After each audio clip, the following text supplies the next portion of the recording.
부동산 소득이라고 할 때 이제 세 개 큰 카테고리가 있다고 말씀드렸는데 그 중에서 이제 가장 보수적이고 가장 엄격한 그리고 어찌 보면 현실에 가장 가까워 보이는 부동산 불로소득. 그러니까 이거는 이제 매입하고 매각하고 해서 나온 차익, 실현 자본 이득이죠. 그것과 이제 그 순임대소득, 그러니까 임대소득 중에서도 아주 이제 이것저것 다 빼주고 한 임대소득을 합친 겁니다. 이게 대체로 지금 보면은 추산 결과를 보니까 규모가 2007년에서 2018년 12년 동안 우리가 해봤는데요. 이거를 보니까 평균 GDP의 20.5%가 불로소득이 발생한 거죠. 네, 아주 보수적으로 잡았는데도 이러네요. 그러니까 예전에 저희가 논문으로 발표할 때는 23%인가 이렇게 나왔는데 좀 더 보수적으로 잡았습니다. 그러니까 2018년에는 327.6조 원. 그러니까 매년 최소 300조 원 이상이 불로소득이 발생한 거죠. 이렇게 하니까 여기 이렇게 사이즈가 크니까 결국에는 부동산이 소득 불평등의 주된 원인이구나라고 하는 일반인들이 느끼는 게 사실은 뭐 체감하는 게 그게 현실을 반영한다는 게 이 수치를 보면 알 수가 있죠. 뭐 매우 충격적인 수치죠, 사실은 이게. 300조가 넘는다. 부동산 불로소득이. 그러면 그 불로소득이니까 결국은 누군가 노력한 게 글로 흘러간 거 아니에요. 그렇죠. 이거는 뭐 생산하고 서비스 맞습니다. 제공하고에 대한 대가가 아니잖아요. 이건 누가 만들어 놓은 것들 일종의 그냥 합법적으로 약탈하는 거죠. 만약에 아까 처음에 얘기했듯이 토지 소유 우리나라에서는 38.7%는 땅을 한 평도 안 갖고 있어요. 그 사람들은 당연히 건물도 안 가지고 있겠죠. 땅을 안 갖고 있으니 어떻게 건물 갖고 있겠어요? 근데 이 세대 38.7%의 세대 우리나라에서 한 1000만 세대가 되는데 그 세대는 이 327조 원이 그 세대하고는 아무 관계가 없고 오히려 327조 원의 상당 부분은 38.7%의 세대가 그 자기의 소득에서 그 이미 이제 과다하게 보유하고 있는 사람에게로 이전된 거죠. 상당 부분 조공을 바친 셈이죠. 결국에는 그러니까 가난한 사람들이 부자들한테 계속 끊임없이 상납을 하는 뭐 너무나 이제 비참한 현실입니다. 그래서 부당하다 이게. 맞습니다. 이렇게 생각하면 좋을 것 같은데요. 뭐 그 자본주의 시장 경제라고 할 때 자본주의 시장 경제에 뭐 여러 가지 문제가 있죠. 자본주의 시장 경제가 뭐 모든 그 체제가 그렇듯이. 근데 이제 우리가 이 자본주의 시장 경제를 강하게 이제 지지하고 옹호하는 것은 이게 뭐라고 하면 좋을까요? 소득의 정당성, 그렇죠? 그다음에 이제 자원 배분의 효율성이 그래도 가장 담보되는 시스템이어서 그런 거죠. 그렇죠. 그리고 내가 기여한 거에 대해서 편익이 보상이 일치한다는 거에 있어요, 사실은. 그렇죠? 근데 이제 이게 일종의 이제 지대추구. 부동산 불로소득이 대표적이지만 뭐 이게 부동산 불로소득만 있는 건 아닙니다. 온갖 종류의 이제 지대추구가 있지만 가장 이제 극악하고 가장 규모가 크죠, 사실은 부동산 불로소득이. 사람들에게 폐단이 심하고. 그렇습니다. 이게 이제 자본주의 시장 경제의 일종의 암인 것은 이게 자원 배분의 효율성도 완전히 저해하고요. 그리고 이제 정당성이 없기 때문에 그렇죠. 무엇보다도 이 소득의 정당성이 없는 거죠. 왜냐하면 이거는 무슨 가치를 생산하는 것도 아니고 일자리를 만드는 것도 아니에요. 그렇죠? 그게 문제인 거죠. 그러니까 예를 들어서 우리가 지금 미국의 우리 흔히 말하는 이제 팡 기업들, 뭐 이제 페이스북이나 뭐 이제 뭐 아마존이나 구글이나 이런 것들 있지 않습니까? 이런 것 넷플릭스 같은 것들, 이런 것들에 지금 그 흔히 말하는 이제 오너들, 이 사람들은 뭐 천문학적 부를 갖고 있죠.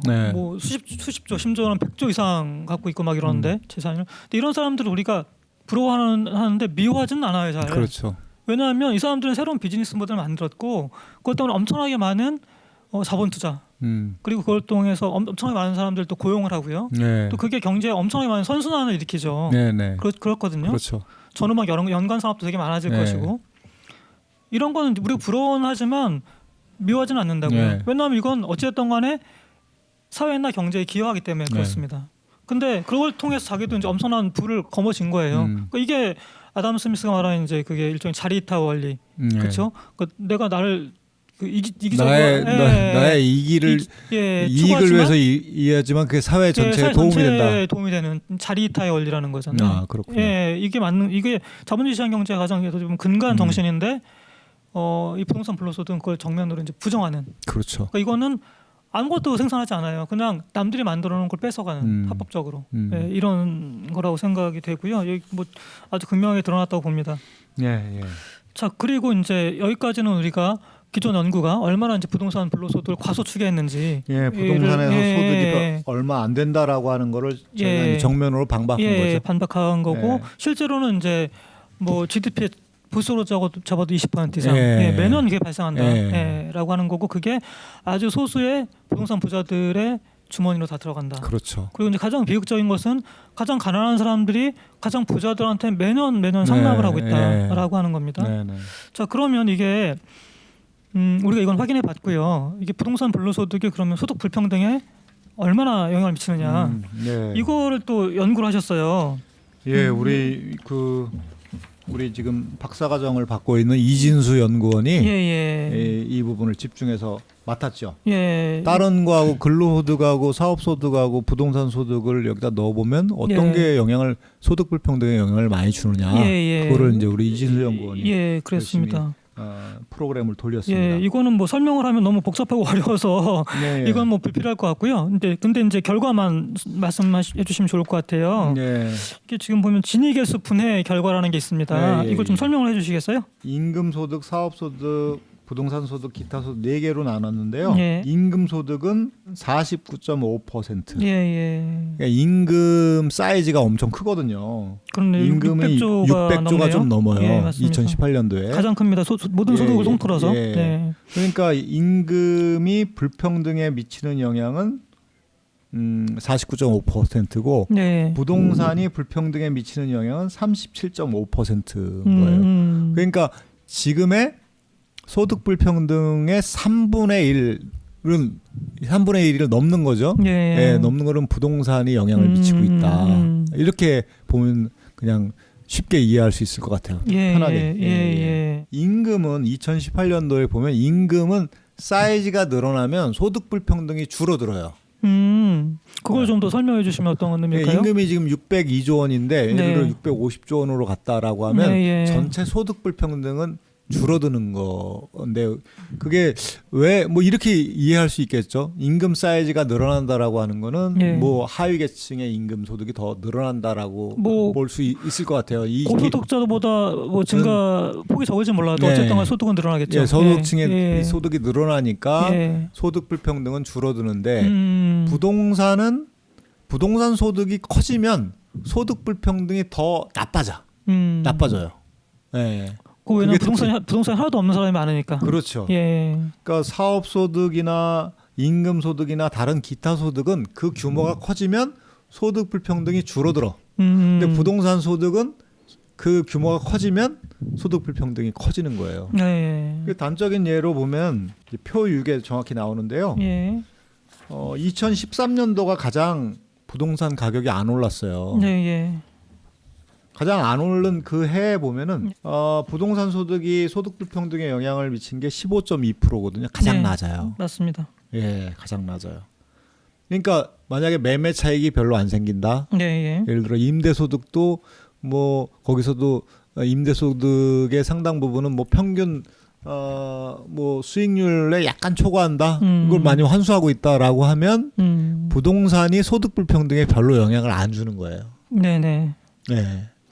이게 참 뭐 굉장히 의미심장한 편인데 2018년부터 18년까지 그러니까 이게 사실은 우리가 이제 가장 가깝게 경험했던 근원들 데이터입니다. 보시면 2008년이 참여정부 끝나고 바로 이듬해였는데 이때만 해도 부동산 가격이 엄청 높았을 때죠.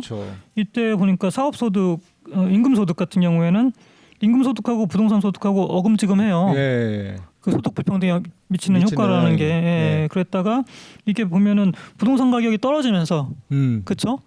떨어지면서 부동산 소득이 그 소득 불평등에 미치는 그 상대적 기여도가 또 떨어집니다. 그래서 심지어 이제 우리가 이제 서울 아파트 가격이 대바닥이었다고 네. 말하는 흔히 13년이 그렇죠. 12년, 13년 그렇죠. 그렇죠. 예, 대바닥이었다고 말하는 이때가 이제 19%, 15.2%까지 떨어지는. 그러다가 다시 이제 이게 그 서울 아파트 가격이 우리가 지금 경험하고 있지만 지금 6년 연속 상승한 최장 기간 연속 상승이죠. 이걸 경험하면서 지금 다시 이제 37.5%까지 올라오는 이걸 이제 뭐 현실하고 너무 잘 매칭이 되는 것 같아요. 그렇죠? 그러니까 부동산 가격이 안정이 되면 소득 불평등이 줄어든다 이겁니다. 그렇죠. 왜냐하면 임금 소득은 더 커지지만 임금 소득이 커진다고 하더라도 그거는 소득 불평등이 줄어들어요. 그건 어쨌든 완화시킨다. 그러니까 그거는 그러니까 임금 소득자 간의 격차는 그 자체로 문제이지만 그렇다고 하더라도 전체 소득 불평등에는 굉장히 소득 불평등을 완화시키는 데 도움이 된다. 떨어뜨려요. 임금 소득 자체가 커지면 뭐 다만 얼마도 늘어나니까 그런 얘기인 거죠. 그런데 이제 부동산 소득은 가격이 올라가서 커지면 그렇습니다. 그거는 소득 불평등을 더 악화시킨다. 왜냐하면 부동산은 없는 사람들이 너무 많기 때문에 38.7%는 아무것도 안 갖고 있으니까 그런 얘기죠. 우리나라의 세입자가 한 700만 정도 되니까요. 이 사람들은 가격이 올라가면 더 가난해지는 거예요. 그냥 수치가 그걸 보여주는 겁니다. 맞습니다. 너무 사실 너무 너무 자명하죠. 사실 이게 방대한 데이터와 굉장히 복잡한 분석 툴로 많이 살펴봤고요. 우리가 결론을 좀 말씀해 주시는 게 필요할 것 같아요. 우리 시대의 최대 과제는 불평등을 해소하는 거거든요. 맞습니다. 그래서 여러 불평등의 원인들을 우리가 조사해야 되고 불평등에 가장 큰 영향을 미치는 원인이 뭐냐. 이 데이터로만 보면 임금이 가장 큰 불평등에 영향을 미치는 거로 나와요. 그다음에 부동산 소득, 그다음에 사업 소득, 기타 소득인데 그러면 임금 불평등은 당연히 시정해야 되겠죠. 뭐 예를 들어 정규직과 비정규직의 그 불합리한 격차, 그리고 뭐 대기업 에 다니는 사람들과 중소기업에 다니는 사람들의 임금 격차가 너무 큰 거 이런 거 시정하고 정규직과 비정규직 당연히 한 거고 뭐 이런 거는 그 자체로 또 과제지만 부동산 소득이 불평등에 미치는 영향은 이거는 이제 굉장히 안 좋은 거거든요. 임금 소득이나 사업 소득이 불평등에 미치는 영향은 상당 부분 기여에 대한 대가 그렇습니다. 생산성 차이도 분명히 있죠. 정확히 상황하는지는 뭐 알 수 없지만, 그거는 뭐 그렇다고 얘기할 수는 없죠. 근데 상당 부분 정당한 원인에 의한 불평등이다. 우리가 이제 불평등을 정당한 원인에 의한 불평등, 부당한 원인에 의한 불평등이라고 나누면 정당한 원인에 의한 불평등은 사람들을 더 자극해서 더 열심히 노력하게 만들어요. 아까 처음에 말씀하신 것처럼. 노력했더니 밤새 뭐 잠 안 자고 뭐 궁리하고 그러더니 뭘 만들어냈네. 그렇죠. 그래서 거부가 됐어요. 거부가 됐네. 자극이 되죠. 뭐 배달의 민족도 뭐 그것도 좀 지금 이상하게 됐지만 그렇죠. 그 친구들도 뭐 비즈니스 모델을 만들어낸 거예요. 그것도 이제 부러워하잖아요. 근데 이 부당한 원인에 의한 불평등은 이거는 사람을 이게 사회를 병들게 만들어요. 맞습니다. 그러니까 부동산으로 인한 불평등은 소득 불평등은 거의 대부분 부당한 원인이라는 거죠. 그러니까 뭐 아무 잘못도 안 했는데 단지 부동산을 소유하지 않았다는 그 이유만으로 점점 가난해지는. 맞습니다. 점점점 소득 수준이 낮아지는. 이런 거는 우리가 해소해야 된다. 그러니까 결국에는 불평등 해소가 우리 시대의 제일의 과제라면 부동산을 손보지 않으면 안 된다. 매매 차익이 덜 생기게 만들어야 된다. 그리고 임대소득도 평균 수익률에 수렴하게 자꾸 정책을 만들어야 된다. 그러면은 이 부동산이 소득 불평등에 미치는 영향이 미미해져요. 그러면 뭐 이제 더 불평등이 줄어들고 사람들은 더 이제 열심히 하려고 하는 근로욕도 더 생기고 그렇게 되겠죠. 부동산 소유가 평평해서 거의 모든 사람이 골고루 누린다고 하면 크게 문제가 안 될 거예요. 그렇죠. 그렇죠. 부동산 가격이 비슷하게 올랐으니까 다 똑같이 소유하고 있다 그러면 맞습니다. 다 뭐 소득도 다 같이 갖고 있는 거니까. 그냥 뭐 우리가 뭐 공기나 햇볕이나 뭐 이런 것이 만일하게 평등하듯이 이렇게 되면 별 문제가 안 돼요. 이게 사실은. 근데 그게 아니잖아요. 이제 아주 소수의 사람들이 극소수의 사람들이 너무 많은 부동산을 가지고 있고 그러면서 이제 이 사람들이 정작 정상적으로 생산한 사람들의 것을 이제 약탈해 나가는 네. 이게 가장 큰 문제인 거고요. 이게 지금 결국에는 대한민국의 어떤 존립을 지금 결정적으로 위협하고 있지 않습니까? 네. 그래서 이게 지금 뭐 모든 것에 이게 사실 만화의 근원이잖아요. 네. 만화의 근원이고 그냥 뭐 결혼 안 하고 뭐 이런 출산도 안 하고 이 가장 큰 원인 중에 하나이고요. 그렇죠. 주거 문제가 그런 거고. 뭐 지금 젊은 사람들 보면은 투기할궁예만 하고 있거든요. 네. 그래서 이제 사실 이게 나라가 망해간다는 징조이죠. 그렇죠. 비난할 일은 아닌데 뭐 그렇게 해서 돈 버는 게 훨씬 돈 벌기 쉬우니까. 네, 그리고 맞습니다. 큰 소득이 기다리고 있으니까. 그래서 그러니까 이게 개인적으로 보면 굉장히 합리적인 행동이에요. 근데 네. 그게 사회 전체를 병들게 만든다는 맞습니다. 거예요. 그래서 이게 지금 부동산 불로소득을 공적으로 어떻게 환수할 거냐. 여기 이제 대한민국의 미래가 걸려 있는 것 같고요. 그리고 이건 부동산 불로소득이라고 하는 거는 그냥 자본주의 시장 경제의 일종의 암이다. 그렇죠. 암에 걸리면 유기체가 죽잖아요. 그래서 반드시 이거는 시간을 두고 수술해야 된다라는 생각이 듭니다. 끝으로 더 하실 말씀 있으신가요, 소장님? 그러니까 개인적 차원에서 보면은 부동산에서 어마어마한 소득을 누리는 건 굉장히 좋은 일이라고 할 수 있어요. 근데 나라를 운영하는 거는 개인이 열심히 노력한 것이 사회 전체에 보탬이 되도록 맞습니다. 제도를 설계해야 되거든요. 그래야지 개인의 유익이 사회 전체의 유익하고 일치하잖아요. 그렇죠. 그게 시장 경제가 가장 우리 그 사회에게 미치는 긍정적인 효과인데 맞습니다. 부동산은 개인은 정말 좋은데 사회 전체는 파괴되어지는. 근데 거기에 많은 사람들이 들어가서 하려고 할수록 더 사회는 더 안 좋아지고 또 그 부동산을 소유하지 못한 사람은 점점 가난해지는. 그래서 세상을 원망하고 결혼도 안 하고 출산도 안 하려고 하는. 이게 사회 전체 이 유기체를 파괴하는 암이죠. 맞습니다. 그러니까 개인적 차원에서 접근할 게 아니라 항상 사회 전체 차원에서 접근해야 된다. 그럼 전체를 보는 단위는 누구겠어요? 국가가 해야 할 일이죠. 국가 역할이죠. 그래서 개인을 저희가 이제 하는 거는 사실 개인을 비난하려고 하는 건 전혀 아닙니다. 어떻게 보면 그 개인은 굉장히 합리적인 행위를 한 거예요. 그럼 개인의 합리적 행위가 사회 전체의 합리성과 부합해야 되는데 사회는 점점 비합리적으로 간다는 거죠. 개인의 합리적 행위가. 그래서 이 제도적 개선이 너무 중요하다. 다시 한번 강조하고 싶습니다. 그 아담 스미스나 그 아담 스미스의 뒤를 잇는 흔히 말하는 이제 고전파 경제학자들, 뭐 경제학의 아버지들이죠. 지금 뭐 맨날 우리가 뭐 자본주의 시장 경제 얘기하고 뭐 빨갱이 얘기하고 하는데 자본주의 시장 경제를 사실상 만든 사람들, 이분들은 지주들을 정말 증오했죠. 지주들을 그냥 미워한 정도가 아니라 정말 증오했습니다. 이 사람들은 생산에 아무 기여도 하지 않는데 남의 거 뺏어가는 사람들을 딱 그렇게 인식을 했거든요. 근데 지금 이런 어떤 우리 흔히 말하는 자본주의 시장 경제를 만든 아버지들의 정신을 우리가 사실 지금 뭐라 하면 좋을까요? 부활시키는 이게 정말 필요한 시기인 것 같고요. 그래야 자본주의 시장 경제가 정말 활기를 찾고 건강해진다라는 생각이 듭니다.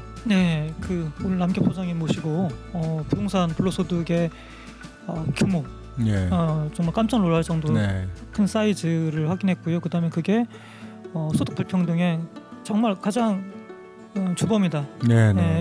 아직 원흉이다라고 하는 걸 저희가 확인해보는 굉장히 의미 있는 시간이었던 것 같습니다. 시청자 여러분 어떻게 보셨는지 모르겠습니다. 여러분한테 도움이 되셨길 바라고요.